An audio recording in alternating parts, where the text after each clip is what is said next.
So I'm going to show you how to add YouTube to your favorites app on your Vitron Smart TV.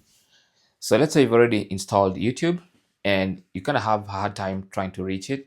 You can go and press the home button on your remote. That takes you to the home screen, and then now press the left direction once to go to mine, and then scroll down and you should see your favorite apps list at the top here. So you can go down or maybe go to my apps, find your YouTube app. Now, once you have the YouTube app highlighted, just press on the menu button, okay? Or rather, just go to the favorites app list, go all the way to the end, tap on the plus symbol, and then go and add YouTube. Now, with YouTube added, now highlight YouTube and then press on that menu button, and then now you can now move it to the left and closer to the first app in your favorites app list. And then once it's there, you can just simply press OK, and that app is going to be added to the favorites app list and also moved to the very beginning of that list. Thanks for watching and good luck.